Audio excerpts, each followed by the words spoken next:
Students, बेटा आज मैं आपके साथ BSc first semester Punjab university के एक टॉपिक की डिस्कशन करने जा रहा हूँ। The topic is first chapter that is structure and bonding.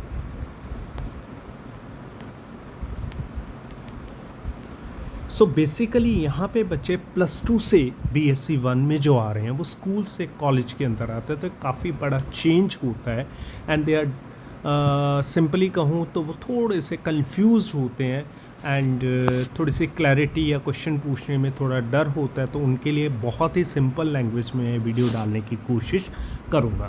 Structure and bonding basically it's a start of organic chemistry. Organic chemistry का ही टॉपिक है और ये बेसिकली यहाँ पर ऑर्गेनिक केमिस्ट्री की स्टार्टिंग होती है और ये बेसिकली स्टार्ट होता है केमिकल बॉन्डिंग से। तो अगर मैं आपसे स्टार्ट करूँ, पहली चीज़ आती है what is a chemical bond.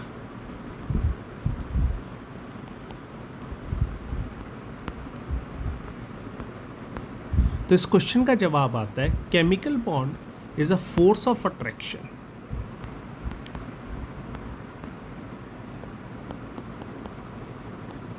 between atoms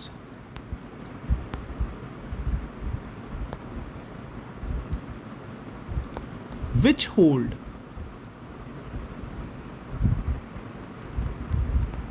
the atoms together within a molecule।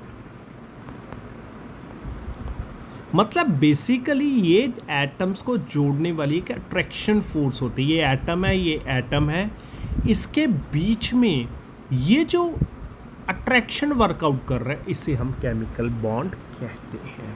Got it. अब क्वेश्चन आता है कि ये केमिकल बॉन्ड बनता क्यों है, means why atoms form chemical bond. तो इसका जवाब एक ही जगह से निकल के आता है। आंसर इज हम दुनिया में कोई भी काम क्यों करते हैं, to attain the stability.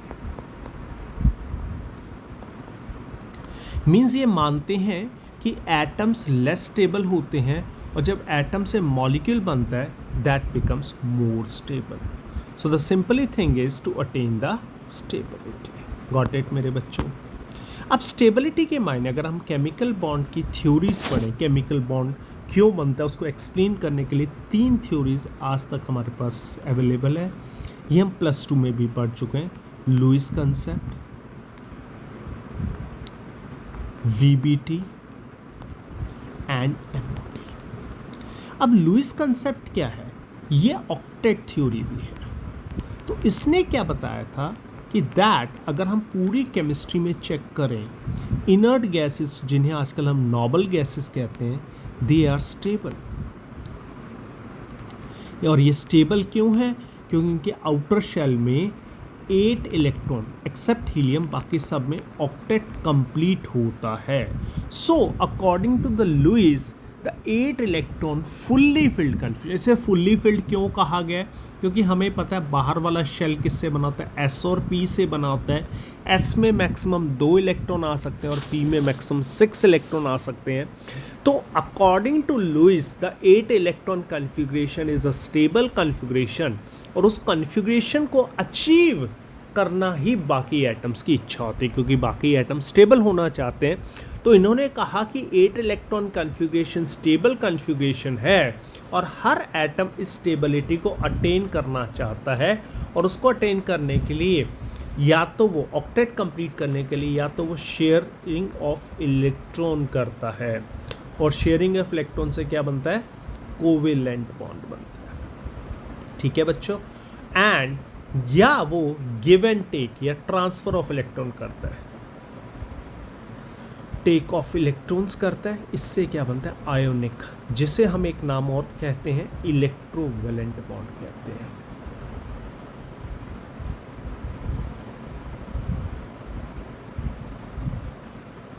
Electrovalent bond clear है मेरे बच्चों। अब बेसिकली यहाँ पर कैसे हम एग्जाम्पल से पढ़ते हैं। अब देखो hydrogen, we know it is 1s1। तो मान लो 2 हाइड्रोजन आते हैं तो हर हाइड्रोजन के पास 1 इलेक्ट्रॉन पड़ा हुआ है।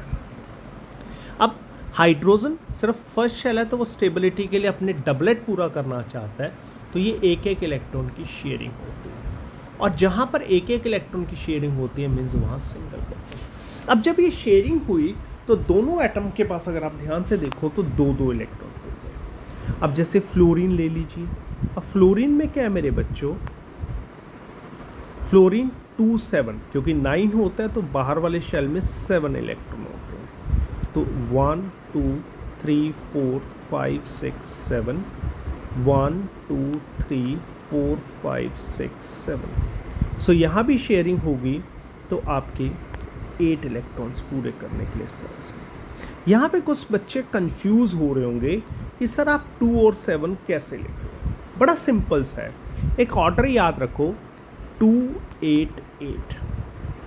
अब ये ऑर्डर है। अब जैसे मैंने ऑक्सीजन का लिखना है, बड़ा सिंपल सा है, ऑक्सीजन का एटॉमिक नंबर कितना होता है 8। 8 मतलब 2 electron first shell that is K shell में जाएंगे, तो दूसरे में कितने रह जाएंगे 6 इलेक्ट्रॉन रह जाएंगे। अंडरस्टैंड? तो अब यानी ऑक्सीजन के आउटर शेल में कितने इलेक्ट्रॉन है, there is 6 electrons. Got it? और इसको अपना ऑक्टेट कंप्लीट करने के लिए कितने इलेक्ट्रॉन और चाहिए, 8 पूरे करने हैं, 6 हैं तो 2 कम पड़ रहे हैं, तो ये 2 इलेक्ट्रॉन की शेयरिंग करेगा। कैसे करेगा? इस तरीके से। अब आपको कहोगे सर ऊपर तो एक एक इलेक्ट्रॉन की शेयरिंग हो रही थी, यहाँ 2 की हो रही है, मीन्स यहाँ पे क्या बॉन्ड बन जाएगा, डबल बॉन्ड। जैसे एक होमवर्क क्वेश्चन की फॉर्म में आपके साथ में करवाता हूँ, प्रैक्टिस क्वेश्चन। नाइट्रोजन, मेरी हेल्प करो, nitrogen is 7 means it is 2 5। तो नाइट्रोजन के पास आउटर शेल में कितने इलेक्ट्रॉन है 5। कितने कम हुए बच्चों 3। तो ये कितने कितने इलेक्ट्रॉन की शेयरिंग करेगा, तो complete the octet it will be share 3 electron each, और 3 इलेक्ट्रॉन की शेयरिंग करेगा तो ट्रिपल बॉन्ड बनेगा। इससे हम वाटर मॉलिक्यूल को भी बनाना समझते हैं। अब देखिए वाटर OH और H होता है। ऑक्सीजन के पास अभी हम देख के आए कितने इलेक्ट्रॉन आउटर शेल में 6, और हाइड्रोजन के पास कितने इलेक्ट्रॉन है 1। तो हाइड्रोजन अपने ऑक्टेट को कंप्लीट करने के लिए डबलेट करना चाहता है, और ऑक्सीजन के पास ऑटोमेटिकली कितने हो गए 8। अंडरस्टैंड? सो इस तरीके से ये जो स्ट्रक्चर्स आपके सामने ड्रॉ कर रहे हैं ये Lewis dot structure. No doubt हमें ऑर्गेनिक केमिस्ट्री में इनकी ज़्यादा ज़रूरत नहीं है, बट यहाँ से एक कंक्लूजन निकाला जो लुईस ने बताया था कि कोई एटम मॉलिक्यूल बनाता है, क्योंकि ऑक्टेट पूरा करना चाहता है। जैसे आयनिक बॉन्ड बनाना है, जैसे मैंने लिया Na और Cl। अब आप देखिए Na के पास कितने इलेक्ट्रॉन है 11 का मतलब 2 8 1। क्लोरीन के पास 17 है मीन्स 2 8 7। तो अब यहाँ पे आप नोटिस करोगे कि आपका सोडियम के पास एक इलेक्ट्रॉन एक्स्ट्रा, अगर ये इलेक्ट्रॉन निकल जाए तो ये Na प्लस बनेगा जिसके पास 2 8 आ जाएगा। क्लोरीन ये इलेक्ट्रॉन को ले लेगा तो ये Cl माइनस इसके पास भी 2 8 8 आ जाएगा। तो Na प्लस और Cl माइनस में एक बॉन्ड बन जाता है, और ये बॉन्ड बनने की वजह से यहाँ गिव एंड टेक की वजह से जो रिलेशन बनता है वो आयनिक बॉन्ड है। बट बेसिकली इस लुईस कंसेप्ट की बहुत सारी लिमिटेशंस थी, तो ये कंसेप्ट बहुत सक्सेसफुल नहीं हुआ। तो ऑर्गेनिक में बॉन्डिंग को एक्सप्लेन करने के लिए हम पॉलिंग द्वारा दिया हुआ VBT पढ़ते हैं। VBT is known as valence bond theory, that is called VBT. It is given by Pauling. Actually इस थ्योरी के 2 क्राइटेरिया हैं। पहला है एनर्जी क्राइटेरिया और दूसरा है ऑर्बिटल ओवरलैपिंग क्राइटेरिया।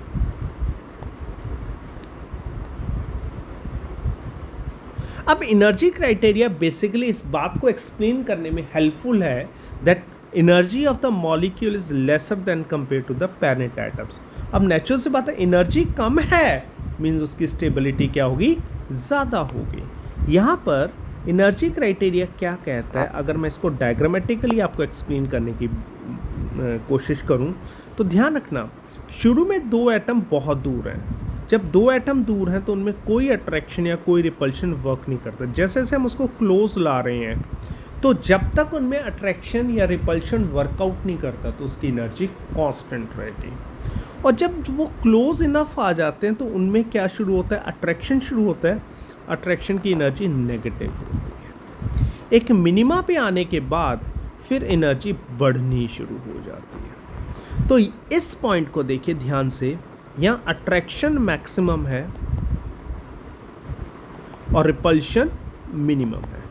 तो the point eight which the attraction is maximum and the repulsion is minimum is called the bonded state. तो ये यहाँ पे हम मान के चलते हैं कि there is a chemical bond between two atom, और इसे हम क्या कह देते हैं, बॉन्ड लेंथ।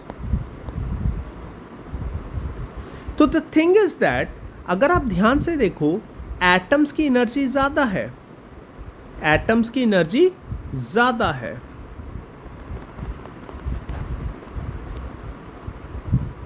और जबकि मॉलिक्यूल्स की एनर्जी क्या है, कम है। तो ये एनर्जी कम हो गई तो इट इंडिकेट्स कि एटम्स के comparative molecules are more stable.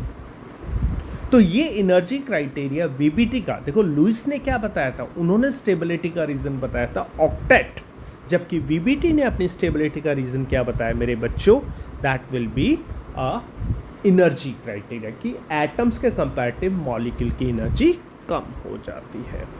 दूसरी बात इन्होंने समझाई थी that according to VBT number of bonds formed by any atom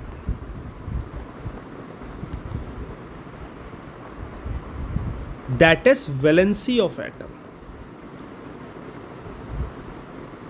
इसे हम वैलेंसी भी कहते हैं उस एटम की, is equal to number of unpaired electrons और हाफ फिल्ड ऑर्बिटल्स। यानी किसी एटम के पास कितने हाफ फिल्ड ऑर्बिटल्स हैं या कितने अनपेयर्ड इलेक्ट्रॉन है, ये डिसाइड करता है कि वो कितने बॉन्ड बनाएगा। फॉर एग्जांपल हाइड्रोजन 1s1, अगर आप इसको फिल करो तो इसमें एक अनपेयर्ड इलेक्ट्रॉन है, और आप चेक कर लेना इसकी वैलेंसी भी 1 होती है। हाइड्रोजन हर बार एक ही बॉन्ड बनाता है। हीलियम 1s2, अब इसमें कोई भी अनपेयर्ड इलेक्ट्रॉन नहीं बचा तो इसकी वैलेंसी भी 0 है। फिर आप ले लो basically fluorine, that is 2s2 2p5, वैलेंशियल की बात कर रहा हूँ। तो 2p5 मीन्स इसमें कितने अनपेयर्ड इलेक्ट्रॉन आएंगे, 1 2 3 4 एंड 5, 1, तो इसकी वैलेंसी 1।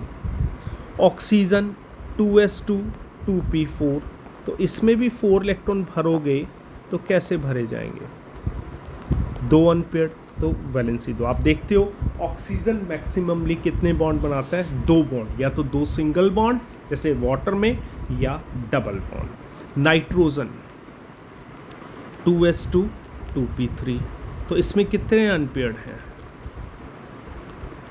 3, तो इसकी वैलेंसी 3 होगी। मतलब इस तरीके से वीबीटी ने बहुत ईजिली केमिकल बॉन्ड को समझाने की कोशिश की थी। उसने एक सिंपल लैंग्वेज में बताया था कि कोई भी एटम उतने बॉन्ड बनाएगा जितने उसके पास अनपेयर्ड इलेक्ट्रॉन है या हाफ फिल्ड ऑर्बिटल्स है। बट इसमें कुछ लिमिटेशंस आ गई थी, एक्सेप्शंस आ गए थे, जैसे कि आपके बेरिलियम, बोरोन और कार्बन। बेरिलियम होता है 2s2 2p0, बोरोन होता है 2s2 2p1, कार्बन होता है 2s2 2p2। तो अगर आप ध्यान से देखो तो यहाँ पर 0 अनपेयर्ड है, 0 अनपेयर्ड है, सॉरी,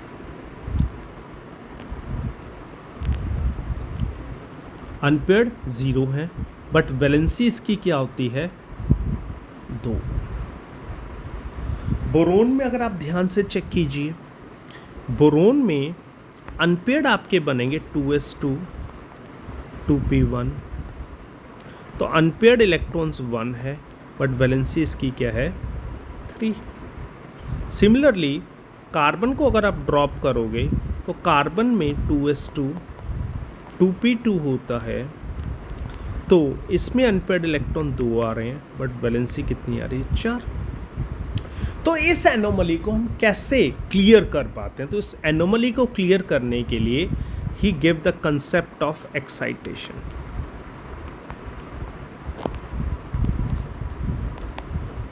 उसने कहा कि ये एटम एक ग्राउंड स्टेट में एक फोटोन ऑफ एनर्जी फोटोन को एब्जॉर्ब करते हैं और ग्राउंड स्टेट से एक इलेक्ट्रॉन जंप कर जाता है एक्साइटेड स्टेट के अंदर। तो bye absorbing the energy photon आप नोटिस करो कि 2s में से एक इलेक्ट्रॉन कहाँ चला गया 2p में। तो बेरिलियम में अनपेयर्ड कितने हो गए 2। इसी तरह से बोरोन में अनपेयर्ड कितने हो गए? अगर आप ध्यान से बना के देखो तो बोरोन में अनपेयर्ड हो गए 3। और कार्बन जो वर्ल्ड नोन जो ऑर्गेनिक का बेस है, कार्बन में भी अनपेयर्ड कितने हो गए?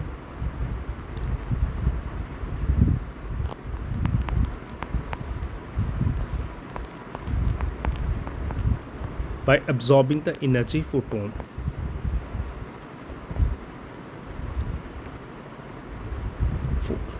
So with the help of excitation, polling ने बड़े आराम से जो एक्सेप्शन आ रहे थे बेरिलियम की बाईवैलेंसी, बोरोन की ट्राईवैलेंसी और कार्बन की टेट्रावैलेंसी, उसको बहुत बहुत ईजिली एक्सप्लेन कर दिया। सो हम बड़े आराम से पॉलिंग के इस कंसेप्ट को समझ सकते हैं, बट इसमें अभी भी कुछ लिमिटेशन बची हैं। वो लिमिटेशन क्या है कि with the help of excitation हम वैलेंसी तो एक्सप्लेन कर पा रहे हैं, but we are not able to explain equivalency, not explain equivalency.